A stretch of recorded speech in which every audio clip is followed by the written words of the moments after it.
اعوذ باللہ من الشیطان الرجیم بسم اللہ الرحمن الرحیم۔ اسلام ٹائمز کے ہفتہ وار پروگرام تجزیہ انجم رضا کے ساتھ میں خوش آمدید ہمارے حاضرین ناظرین سامعین کو السلام علیکم ورحمۃ اللہ وبرکاتہ۔ حاضرین محترم، حالات حاضرہ کا اہم ترین موضوع جو آج کل میڈیا میں بہت زیر بحث ہے وہ امریکی صدر کا دورہ چین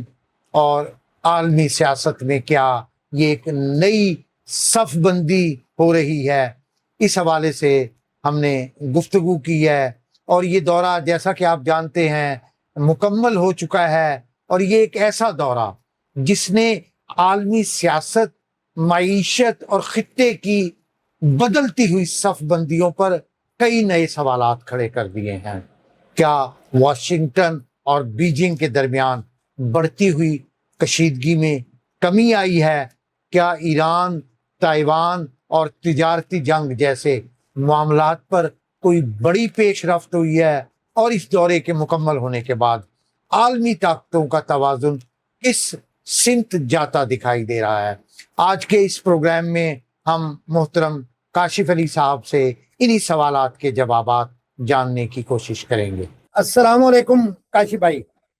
جی وعلیکم السلام انجم صاحب، بہت شکریہ، آپ نے قیمتی وقت میں سے ٹائم دیا۔ موضوع جیسا کہ میں نے بیان کیا کہ گزشتہ دنوں امریکی صدر کا چین کا سیرزہ دورہ، جس کا بڑا ذکر تھا اور پھر ہوا، اور پھر اس دورے کے بعد اس دورے میں کیا ہوا، دورے کے بعد کیا ہوا۔ پہلا سوال یہی ہے کہ امریکی صدر کا یہ دورہ عالمی سیاست میں ایک نئی صف بندی کا آغاز ہے یا صرف معاشرتی مفادات اور چین امریکہ کی جو تجارتی جنگ ہے اس کو کم کرنے کی ایک کوشش ہے؟ جی بالکل انجم بھائی، دیکھیں چین اور امریکہ کے درمیان ایک رقابت کا تعلق بھی ہے، اور ایٹ دا سیم ٹائم وہ ایک دوسرے کے ساتھ تجارت کے حساب سے، تجارت کے حوالے سے بہت زیادہ جڑے ہوئے ہیں۔ ان کا ایک دوسرے پر گہرا انحصار ہے، کیونکہ دونوں ممالک کے درمیان 600 ارب ڈالر کی دو طرفہ تجارت ہے جو کہ اس وقت چین کے حق میں ہے، اور تمام تر جو ٹیرف وار ہوئی اس کے باوجود بھی اب بھی 600، یعنی پچھلے جو آپ کا معاشی سال تھا 2025 کا، اس میں دونوں ممالک کے درمیان 600 ارب ڈالر کی تجارت ہوئی ہے۔ تو یہ دو طرفہ جو تجارت ہے یہ ایک دوسرے پر ڈپینڈنٹ بنا دیتی ہے ان دونوں ممالک کو۔ تو یہ اپنی تمام تر رقابت کے باوجود، تمام تر اپنی جو جیو پولیٹیکل جو رقابت ہے، رائیولری ہے، اس کے باوجود یہ آپس میں مجبور ہیں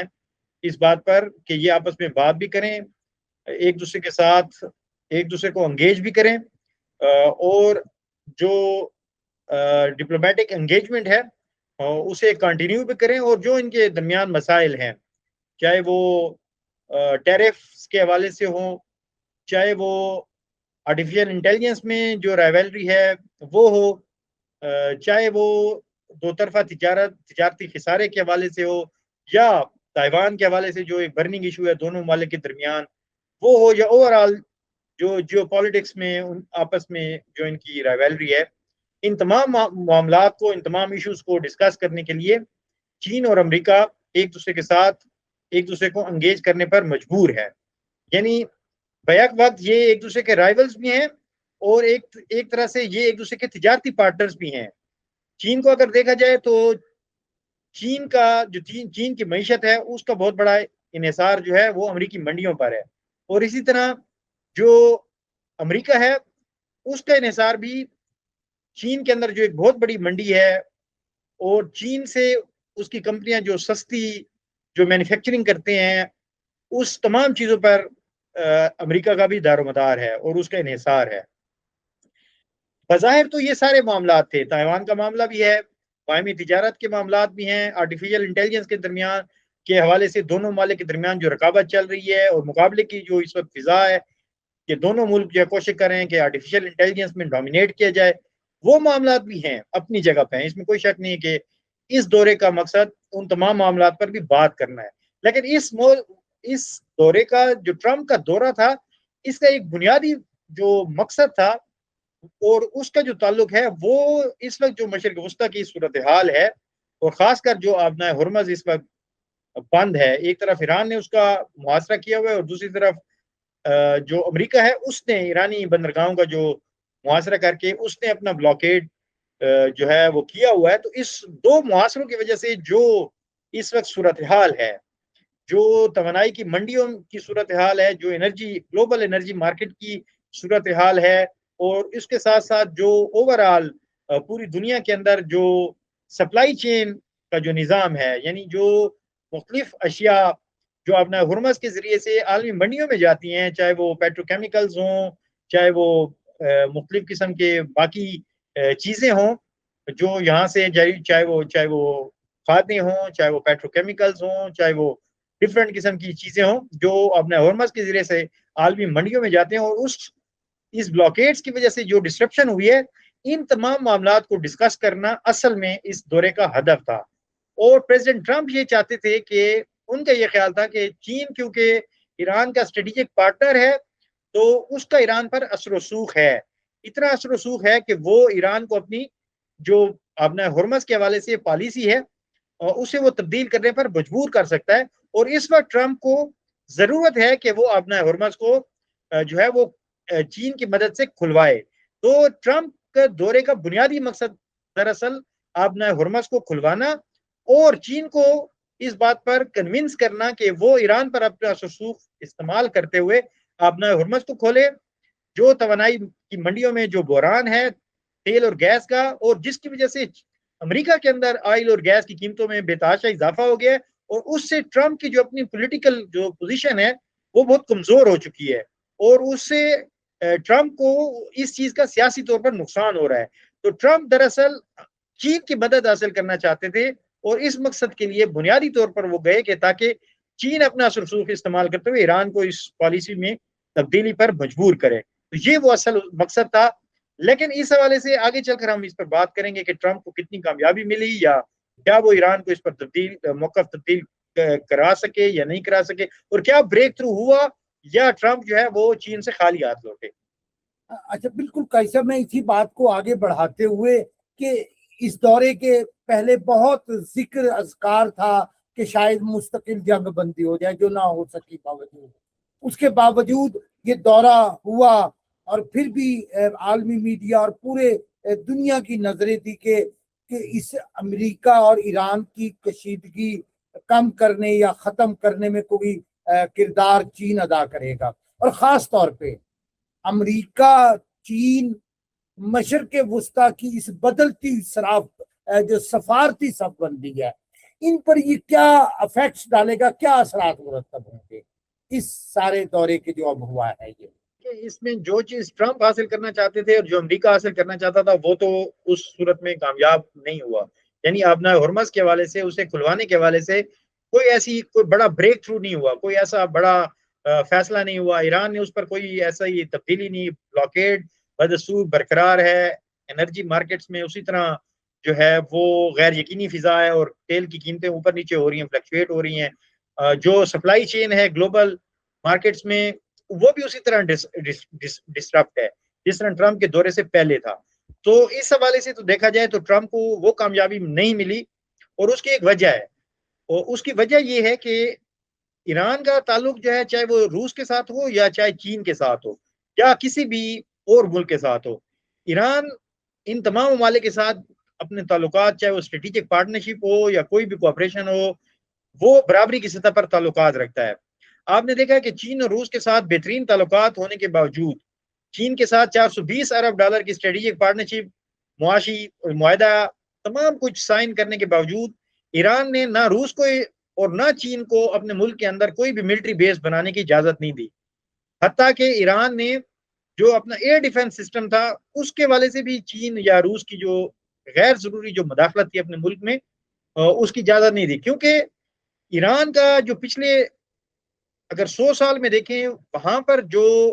سامراجی ممالک کا وہاں پر انٹرفیرنس رہی، اور وہاں پر امریکہ نے جس طرح سے کو کیا، رشیا اور برطانیہ کی جو پچھلے 100 سال میں، پچھلی صدی میں جو ان کی وہاں پر ایران میں انوالومنٹ رہی، تو اس کی وجہ سے ایران میں بیرونی ممالک کی ملٹری بیسز یا جو ان کا غیر ضروری جو اثر و رسوخ ہوتا ہے، بہت زیادہ اثر و رسوخ، اس کو بہت ہی منفی انداز میں دیکھا جاتا ہے، اور وہ کوئی بھی حکومت ہو اس کے لیے منفی ثابت ہو سکتا ہے۔ تو ایران میں جتنی بھی حکومتیں آتی ہیں وہ اس حوالے سے انتہائی محتاط ہوتی ہیں، چاہے وہ ان کے اپنے اسٹریٹجک پارٹنرز ہی کیوں نہ ہو، وہ کوئی ایسا تاثر حکومتیں نہیں دینا چاہتی ایران کے اندر موجود جو حکومتیں ہیں کہ جس سے یہ تاثر جائے کہ کوئی غیر ضروری وہاں پر اس ملک کو لیوریج حاصل ہے یا ماسٹر اور کلائنٹ سٹیٹ کا جو تاثر ہے وہ ملے۔ ایران ہمیشہ برابری کی سطح پر جو ہے وہ بات کرتا ہے، تو اس وجہ سے چاہے چین کے ساتھ ایران کے بہترین تعلقات ہیں، اس کے باوجود بھی چین ایران کی خارجہ پالیسی پر اس طرح سے فیصلہ کن اثر انداز نہیں ہو سکتا، بلکہ نیشنل انٹرسٹ ہے ایران کا جو ڈیسائیڈ کرتا ہے کہ ایران کو اپنی خارجہ پالیسی کو کس سمت میں لے کر چلنا ہے۔ تو اس وجہ سے جو ٹرمپ سوچ رہے تھے کہ شاید وہ چین سے کہیں گے اور چین پھر ایران کو کوئی ہدایات جاری کرے گا اور ایک دم سے آبنائے ہرمز کھل جائے گی، تو یہ غلط فہمی بھی ٹرمپ صاحب کی دور ہو گئی کہ ایران جو ہے وہ کہیں سے ڈکٹیشن لیتا ہے۔ تو اس وجہ سے اس حوالے سے اگر ہم دیکھیں تو ٹرمپ کے دورہ جو ہے ٹرمپ اور امریکہ کو ایک بڑی ناکامی ہوئی کہ چین جو ہے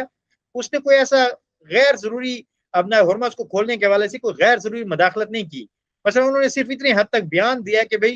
جو آبنائے ہرمز ہے اور جو میری ٹائم ساری سیکیورٹی ہے، اس اپنا ہرمز کو وہ کھلا دیکھنا چاہتے ہیں اور وہ چاہتے ہیں کہ جو آپ کی میری ٹائم سیکیورٹی ہے وہ انشور ہو۔ تو ایک بیان کی حد تک تو انہوں نے دیا، لیکن کوئی ایک ایسا عملی قدم یا کوئی ایران پر طاقت کا یا کوئی فورس فل قسم کا بیان یا کوئی مذمتی بیان جاری نہیں ہوا، جس سے ہم یہ اندازہ لگا سکتے ہیں کہ ٹرمپ جو حاصل کرنا چاہتے تھے وہ حاصل نہیں کر سکے۔ باقی جہاں تک یہ تعلق ہے کہ یہاں سے کوئی نئی صف بندی،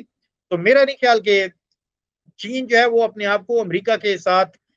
جوڑ کر ایران کے ساتھ اپنے جو ان کے تعلقات ہیں اسے خراب کرنا چاہے گا۔ کیوں؟ اس کی وجہ یہ ہے کہ چین یہ چاہتا ہے کہ ایران اسی طرح ریزسٹ کرتا رہے، اسی طرح مزاحمت کرتا رہے مشرق وسطیٰ میں، اور اس طریقے سے جو امریکہ کا اثر و رسوخ ہے اس کو چین روکنا چاہتا ہے، اور ایران اس کے لیے سب سے بہترین چوائس ہے۔ تو چین نہ صرف ایران کا جو نظام ہے، سامراج مخالف نظام ہے، موجودہ انقلابی نظام، اسے برقرار رکھنا چاہتا ہے، بلکہ یہ چاہتا ہے کہ وہ امریکہ کے خلاف اس طرح مزاحمت کرتا رہے تاکہ مشرق وسطیٰ میں امریکہ کا جو ایکسپینشن نظم کا جو ایکسپینشن ڈیزائنز ہیں، توسیع پسندانہ عزائم ہے اسرائیل کی سرپرستی کے حوالے سے اور باقی اثر و رسوخ مڈل ایسٹ میں بڑھانے کے حوالے سے، اس کے آگے ایک بند اسی طرح برقرار رکھا جائے۔ تو اس کو یہ چاہتا ہے۔ ایٹ دا سیم ٹائم چین یہ بھی چاہتا ہے کہ ابنائے ہرمز جو ہے وہ بالکل اوپن رہے، تاکہ کیونکہ اس کے تیل کی ایک بہت بڑی جو مقدار ہے وہ دیگر خلیجی ممالک سے بھی اپنا ہرمز کے راستے چین تک پہنچتی ہے۔ تو ایٹ دا سیم ٹائم وہ اپنا ہرمز کو بالکل کھلا رکھنا چاہتا ہے، لیکن ایران کے ساتھ اپنے تعلقات کو بھی وہ ترجیح کے طور پر دیکھتا ہے، اور وہ یہ نہیں چاہتا کہ امریکہ کی وجہ سے اس کے ایران کے ساتھ تعلقات جو ہیں وہ کشیدہ ہوں۔ تو میرے خیال میں یہی ہونے جا رہا ہے۔ بالکل۔ اچھا کئی سب بڑے اہم نقطے کی طرف آپ نے متوجہ کیا کہ ایران کی خارجہ پالیسی کے جو خطوط رہبر قبیل نے اور رہبر شہید نے مقرر کیے تھے، لا شرقیہ ولا غربیہ، وہ اتنی بڑی جنگ اور اتنے بڑے اس کے بعد دنیا کی جو نظر تھی کہ شاید جب امریکی صدر چائنا جا رہا ہے تو کچھ ایسی ڈپلومیسی اختیار کی جائے جس میں ایران کو امریکہ کی من مانی شرائط پہ لایا جائے۔ لیکن ہم دیکھتے ہیں کہ برکس کانفرنس میں، یعنی جس دن امریکی صدر کا دورہ مکمل ہونے لگا ہے، برکس کانفرنس میں ایرانی وزیر خارجہ آغا عباس عراقچی میڈیا سے گفتگو کرتے ہوئے بڑی دبنگ قسم کی پریس کانفرنس کرتے ہیں، خاص طور پہ ان کا یہ کہنا کہ ایرانی فقط رسپیکٹ کی زبان اور لہجے میں بات سننا پسند کرتے اور خود بھی یہ کرتے ہیں۔ دوسری اہم بات جو انہوں نے کی کہ امریکہ پر اعتبار کرنے کا کوئی جواز نہیں، جبکہ ہم پر اعتبار کرنے کے 100 جواز موجود ہیں۔ اس سارے سینیریو کو قاضی صاحب آپ کیسے دیکھتے ہیں؟ جی بالکل، دیکھیں اب تک کی جو صورتحال ہے، اگر آپ پچھلے 47 برس کی ہسٹری اٹھا کر دیکھ لیں تو بالکل عراقی صاحب کا بیان بالکل اس کی ہی ترجمانی کر رہا ہے۔ جو پچھلے 47 ایئرز آف جو امریکہ اور ایران کے درمیان ہاسٹیلٹی رہی ہے اور مختلف حربوں سے مختلف طریقوں سے ایران پر مختلف جو دباؤ ایگزرٹ کیے گئے، چاہے وہ میکسیمم جو معاشی دباؤ ہے اس کی پالیسی ہو، یا وہ انتہائی ظالمانہ قسم کے جو کرپلنگ سینکشنز ہیں وہ ہوں، یا مختلف طریقوں سے ایران کے خلاف جو جو مختلف وارفیئرز، چاہے وہ اکنامک وارفیئر ہو، چاہے وہ جو خفیہ اور کلینڈسٹائن جو جنگ ہوتی ہے، مختلف اسیسینیشنز ہوں، اور مختلف جو ہر قسم کی جنگ جو ایران کے خلاف نفسیاتی، psychological warfare, propaganda warfare, economic warfare, تمام یہ جو مختلف جو وارفیئرز ایران پر جو اپلائی کیے گئے، جو پریشرز ایران پر ایکزرٹ کیے گئے، جو جنگ ایران پر مسلط کی گئیں، صدام کی شکل میں ہو، یا پچھلے جون کی 2025 کی جنگ ہو، یا حالیہ جو فروری کی جنگ ہو، اس میں ہم نے دیکھا ہے، اور یہ بالکل ثابت شدہ بات ہے، یہ کوئی ایسی بات نہیں ہے، کوئی دعویٰ نہیں ہے، ثابت شدہ بات ہے کہ ایران نے کہیں پر بھی دباؤ کی وجہ سے اپنی پالیسی جو ہے وہ تبدیل نہیں کی، اور اس تمام تر دباؤ کے باوجود ایران کے رویے میں جو تبدیلی امریکہ اور اس کا جو پالتو اسرائیل چاہتے تھے، وہ تبدیلی جو ہے وہ آج تک وہ حاصل نہیں کر سکے۔ مثلا وہ یہ چاہتے تھے کہ ایران اپنا جوہری پروگرام ترک کر دے، تو ایران نے بالکل اب تک اپنے جوہری پروگرام پر وہ اسی طرح مصمم ارادے کے ساتھ ایران ڈٹا ہوا ہے۔ امریکہ اور اسرائیل یہ چاہتے تھے کہ ایران اپنا جو میزائل پروگرام ہے اسے ترک کر دے، تو اس کی رینج کم کر دے۔ ایران نے یہ دونوں مطالبات اب تک مسترد کیے ہیں۔ تیسرا ان کا ہمیشہ سے مطالبہ یہ رہا ہے کہ مختلف خطے میں جو مختلف ایران کے جو اتحادی گروپس ہیں، چاہے وہ حماس ہو، حزب اللہ ہو، چاہے وہ حوثی ہوں، یمن کے انصار اللہ، عراق کے حشد شعبی، ان تمام کی مدد کر دے، فلسطین کے حوالے سے اپنا رویہ چینج کرے۔ تو آپ یقین کریں کہ اگر ایران یہ والی 3-4 میجر چیزیں، خاص کر اپنی فلسطین پالیسی کو چینج کر لیتا اس حوالے سے، تو میرے خیال میں ایران کو مشرق وسطیٰ کی بہترین جمہوریت بھی قرار دیا جا اور امریکہ قرار دیتا۔ لیکن آپ نے دیکھا کہ دباؤ کی وجہ سے ایران اور امریکہ اور اسرائیل ایران کے رویے میں جو تبدیلیاں، جو بیہیویئرل چینجز وہ چاہتے تھے، رویے میں تبدیلیاں، خارجہ پالیسی میں تبدیلیاں، ان میں سے کوئی بھی حاصل نہیں کر سکے۔ اور اس جنگ کے تمام تر آپ نے دیکھا کہ جو لیڈرشپ، سیاسی لیڈرشپ کی، ملٹری لیڈرشپ کی ڈیکیپیٹیشن کے باوجود، ان کی شہادتوں کے باوجود، ایران کے رویے میں امریکہ جو تبدیلی چاہتا تھا وہ حاصل نہیں کر سکا۔ جو سرنڈر کا، انکنڈیشنل سرنڈر کا جو خواب امریکہ نے، اسرائیل نے دیکھا تھا، اور جس کا اظہار ٹرمپ نے جنگ کے پہلے دن ہی حملے کے بعد کیا تھا کہ انکنڈیشنل سرنڈر، تو وہ آج خواب ہی اسی طرح خواب کی صورت جو ہے وہ موجود ہے۔ تو عراقی صاحب اسی طرح اشارہ دے رہے تھے کہ ایران ایک بہت بڑا ملک ہے، ایران ایک بہت بڑی 5000 سالہ پرانی سویلائزیشن ہے، اس کے اگینسٹ، اس کے خلاف یہ دھونس، دھمکی، یہ طاقت کی زبان، طاقت کا استعمال، یا مختلف طریقے سے دھمکیاں، یہ کارگر ثابت نہیں ہوگی۔ صرف اور صرف اس وقت ایران اور امریکہ کے درمیان معاملات طے ہو سکتے ہیں جب برابری کی بنیاد پر بات ہوگی، رسپیکٹ کی بنیاد پر بات ہوگی، اور جب امریکہ اپنے رویے میں تبدیلی کرے گا، اور اپنے مفادات سے زیادہ جب وہ اسرائیلی مفادات کو حاصل کرنے، اس کو پروٹیکٹ کرنے کی پالیسی ترک کرے گا، تو پھر میرے خیال میں امریکہ اور ایران کے درمیان جو معاملات ہیں یہ بہت جلد اور بڑی آسانی کے ساتھ جو ہے وہ حل کیے جا سکتے ہیں۔ ان میں کوئی ایسا مسئلہ نہیں ہے۔ مسئلہ یہ ہے، وہاں پر آتا ہے جب امریکہ اپنے سے زیادہ اسرائیلی مفادات کا تحفظ کرنا چاہتا ہے۔ مثلا یہ 3 چیزیں جو میں نے آپ کو گنوائی ہیں، چاہے وہ ایران کا جوہری پروگرام ہو، چاہے وہ ایران کا بیلسٹک میزائل پروگرام ہو، یا چاہے ایران کے جو اتحادی گروپس ہیں، ان تمام کے حوالے سے جو مطالبات ہیں وہ دراصل اسرائیل کے مطالبات ہیں، جو امریکہ کو آگے کر کے، ٹرمپ کو آگے کر کے، اسرائیل جو ہے وہ ان مفادات کو حاصل کرنا چاہتا ہے۔ ان مطالبات کو طاقت کے ذریعے سے، جب وہ طاقت کے ذریعے سے ناکام ہو جاتا ہے تو پھر سفارتکاری کے ذریعے سے، تو مختلف ہیلوں بہانوں سے وہ ان مطالبات کو کتنے سالوں سے، کئی دہائیوں سے ایران سے منوانا چاہتا ہے۔ تو اب تک وہ اسے مکمل طور پر ناکامی ہوئی ہے۔ تو عباس عراقچی صاحب نے اپنی اسی تاریخی جو ان کا مزاحمتی پالیسی ہے ایران کی، اپنی استقامتی اس کی پالیسی ہے، اپنی آزاد خارجہ پالیسی کی جو پالیسی ہے، اسی کے حوالے سے انہوں نے اسی کا اعادہ کیا ہے، اور یہ بتایا ہے کہ اگر آپ ہمارے خلاف طاقت، دھونس، دھمکی کی زبان استعمال کریں گے تو آپ کو اسی طرح کچھ نہیں ملے گا جیسے آپ نے 47 برس میں آپ کو کچھ حاصل نہیں ہوا۔ آپ کے پریزیڈنٹ پہ پریزیڈنٹ آتے گئے، صدور پہ صدور آتے گئے، اور سب یہ خواب لے کر آئے کہ ایران کا یہ انقلاب جو ہے وہ ختم ہو جائے گا، یا وہ اپنے رویے میں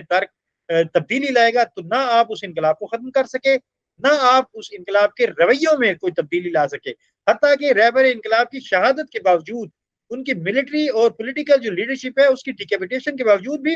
ایران بدستور اسی طرح اپنی ڈیفائنس شو کر رہا ہے، اپنی ریزسٹنس شو کر رہا ہے، جو اس بات کا سب سے بڑا ثبوت ہے کہ ایران کے اندر کوئی کسی قسم کی بیہیویئرل چینج نہیں آئی. اس کی اب تک جو ہے خارجہ پالیسی ہے اس کے اندر کوئی تبدیلی نہیں آئی. وہ اسی طرح مزاحمت کی بات کر رہا ہے، وہ اسی طرح حزب اللہ کی حمایت کی بات کر رہا ہے، وہ اسی طرح سامراج مخالفت کی بات کر رہا ہے، اور اب تو وہ مزید جرات کے ساتھ بات کر رہا ہے کیونکہ ایران نے سب کچھ دیکھ لیا ہے. امریکہ نے اپنی میکسیمم جو اس کا ملٹری مائٹ تھا وہ دکھا دیا، اسرائیل نے اپنی پوری طاقت فوجی طاقت دکھائی، اس کے باوجود وہ جو اپنے اسٹریٹجک آبجیکٹیوز تھے وہ حاصل کرنے میں ناکام ہوئے. تو اس چیز نے ایران کو مزید حوصلہ دیا ہے، مزید اس کی جرات میں اضافہ ہو گیا ہے، مزید وہ بہترین طریقے سے اور بڑی جرات مندانہ ان کے جو پالیسی میکرز ہیں، چاہے وہ ملٹری لیڈرشپ ہو، پولیٹیکل لیڈرشپ ہو، وہ پہلے سے زیادہ جرات کے ساتھ جو ہے وہ سامنے آ کے امریکہ کی جو جارحیت ہے، اس کی جو جارحانہ عزائم ہے، اس کی جو مشرق وسطیٰ کے اندر دھونس اور دھمکی اور دھاندلی کی جو اس کی پالیسی ہے وہ اس کا ڈٹ کر مقابلہ کر رہے ہیں. تو میرے خیال میں یہ عراقی صاحب یہی کہنا چاہ رہے ہیں، اور حقیقت میں یہ ہے کہ دھونس دھمکی اور طاقت کی زبان سے ایران سے کچھ بھی نہیں منوایا جا سکتا. اچھا قیصر صاحب، ایک آخری اور بڑا اہم سوال کہ اس دورے کے بعد ان دونوں عالمی طاقتوں کا توازن کس سمت جاتا دکھائی دے رہا ہے، خاص طور پہ ایران، تائیوان اور تجارتی جنگ جیسے معاملات پر کوئی پیش رفت ہوئی؟ اس پہ آپ کا کیا تجزیہ ہے؟ دیکھیں، چین ایک ایمرجنگ پاور ہے اور امریکہ ایک ڈکلائننگ پاور ہے. یعنی امریکہ اس وقت ہے تو سپر پاور، نو ڈاؤٹ، اس میں کوئی شک نہیں ہے، لیکن وہ روبہ زوال ہے. جبکہ دوسری طرف جو چین ہے وہ ایک ایمرجنگ سپر پاور بننے جا رہا ہے، اور آئندہ کچھ سالوں میں آپ دیکھیں گے کہ امریکہ کی جو معاشی طاقت ہے، معیشت ہے، اس کو چین ریپلیس کر دے گا. اور اسی چیز کا آپ دیکھیں تو شی جن پنگ نے جو پریزیڈنٹ ہیں چین کے، تو انہوں نے اس بات کا بھی اشارہ دیا ہے، اور انہوں نے یہ کہا ہے کہ جو چائنا کی جو دوبارہ ان کا عروج ہے، انہوں نے ورڈ یوز کیا ریجنویشن، یعنی دوبارہ چائنا کا جو عروج ہے یا شباب ہے وہ، اور جو میک امریکہ گریٹ اگین، میگا، یہ دونوں انہوں نے کہا کہ سائڈ بائی سائڈ جو ہے وہ چل سکتے ہیں. یعنی وہ یہ پیغام دینا چاہتے ہیں کہ ہم آپ کے ساتھ کوئی ٹکراؤ نہیں چاہتے، ہم آپ صرف اور صرف جو جیو اکنامک ہمارا ایجنڈا ہے اس کے ذریعے سے آگے بڑھنا چاہتے ہیں، اور ہم امریکہ سے غیر ضروری ٹکراؤ نہیں چاہتے. اور یہی چین کے پچھلے 20-30 سال سے جو عدم ٹکراؤ کی پالیسی ہے، نان کنفرنٹیشن کی، یہی پالیسی ہے. لیکن اس کے ساتھ ساتھ انہوں نے ایک اور بھی جو ہے صدر شی جن پنگ نے اشارہ دیا کہ اگر چین اور امریکہ جو ہے وہ ایک خاص قسم کا ٹریپ کا شکار نہ ہو، جس کو تھیوڈائسس ٹریپ کہا جاتا ہے. یعنی کہ جب یہ ایک سائنسدان تھے آپ کے امریکہ کے ہی ایک پولیٹیکل سائنٹسٹ تھے، انہوں نے ایک تحقیق کی تھی کہ پچھلے 500 سال کی ہسٹری کو انہوں نے دیکھا پڑھا، اور اس میں انہوں نے یہ ثابت کیا کہ 16 میں سے 12 مواقع ایسے آئے کہ جس میں ایمرجنگ پاور اور جو ایگزسٹنگ پاور ہوتی ہے ان دونوں کے درمیان جنگ ہوئی ہے. کیونکہ جو ایمرجنگ پاور ہوتی ہے وہ جب اس ایگزسٹنگ جو پاور ہوتی ہے، سپر پاور ہوتی ہے، اسے جب ریپلیس کرتی ہے تو دونوں کے درمیان جو رقابت ہوتی ہے، دونوں کے درمیان جو مختلف محاذوں پر مختلف فیلڈز میں جو کمپٹیشن ہوتا ہے، وہ کمپٹیشن جو ہے جنگ کی وجہ بنتا ہے. تو چینی صدر نے اس بات کا اشارہ دیا کہ اگر ہم اس ٹریپ کا شکار نہ ہو، چین اور امریکہ، تو دونوں ممالک جو ہے وہ سائڈ بائی سائڈ یعنی ترقی کر سکتے ہیں اور بغیر کسی ٹکراؤ کے. لیکن یہ بات تو بہرحال جو ہے وہ زبانی حد تک ہے، تھیوریٹیکل ہے، چین کی خواہش ہے. لیکن اس کے ساتھ ساتھ اگر ہم دیکھیں تو دونوں ممالک کے درمیان رائیولری موجود ہے، چاہے وہ تائیوان کی بات ہو، چاہے وہ آرٹیفیشل انٹیلیجنس کی فیلڈ ہو، چاہے وہ ٹیرفز کی بات ہو، عالمی منڈیوں کی بات ہو، ڈالر، ٹریڈ، سب چیز. تو یہ بالکل اسی طرح مخاصمت دونوں پارٹیز کے درمیان مخاصمت بھی رہے گی، رائیولری بھی رہے گی، اور دونوں ایک دوسرے کے ساتھ کوآپریشن اور ٹریڈ کرنے پر بھی مجبور ہیں، کیونکہ دونوں کی ممالک کی یعنی چین اور امریکہ کی جو اکانومیز ہیں وہ آپس میں ایک دوسرے پر ڈیپینڈنٹ ہے. تو یہ انٹر ڈیپینڈنسی جو ہے ان دونوں ممالک کو رائیولری، ایک دوسرے کے ساتھ کنفرنٹیشن، کوآپریشن دونوں پر مجبور کرے گی، اور یہ ہمیشہ اسی طرح ہی آپس میں نوک جھونک بھی کریں گے، کوآپریٹ بھی کریں گے. اچھا قیصر صاحب، ایک آخری اور بڑا اہم سوال، اس دورے میں کیا آپ کا تجزیہ ہے کہ اگر ایران اور امریکہ کے درمیان محاذ آرائی میں اضافہ ہوتا ہے یا جنگ ہوتی ہے تو چین اس میں کوئی سالس کا کردار ادا کرے گا یا دنیا ایک نئے عالمی تصادم کی طرف بڑھے گی؟ میرے خیال میں چین اب تک اپنا پازیٹیو جتنا بھی انفلوئنس تھا وہ یوز کر چکا ہے، اور اب بھی بیہائنڈ دا سین وہ اپنا پازیٹیو جو اس کا اثر رسوخ ہے وہ اسے استعمال کرنا چاہ رہا ہے، اور وہ یہ چاہ رہا ہے کہ پاکستان کی مدد سے، سعودی عرب کی مدد سے یہ جو کشیدگی ہے اس کو جو ہے کم کیا جائے، اور جو ہے ایک ایسے حل کی طرف بڑھا جائے جو پورے خطے کے لیے اور پوری عالمی جو تجارت ہے، عالمی جو گلوبل جو اکانومی ہے اس کے لیے فائدہ مند ثابت ہو۔ تو میرے خیال میں چین جو ہے اپنے اس مثبت اثر رسوخ کو استعمال کرتے ہوئے اس کانفلکٹ جو ہے وہ کم سے کم ایسکلیشن کی طرف جانے سے روکنے کے حوالے سے اپنی پوری کوشش کرے گا، اور کشیدگی کو کام کرنے کی کوشش کرے گا، اور اس کی جتنا اثر رسوخ ہے،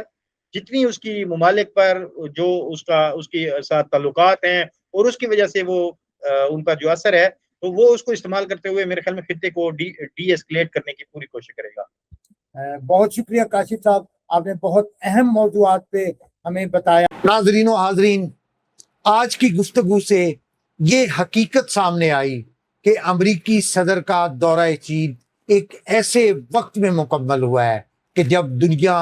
ایران امریکہ کشیدگی، مشرق وسطیٰ کی غیر یقینی صورتحال اور بڑی عالمی طاقتوں کی نئی صف بندیوں کے باعث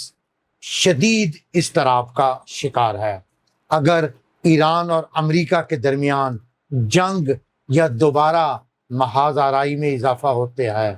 تو اس کے اثرات صرف خطے تک محدود نہیں رہیں گے، بلکہ عالمی معیشت،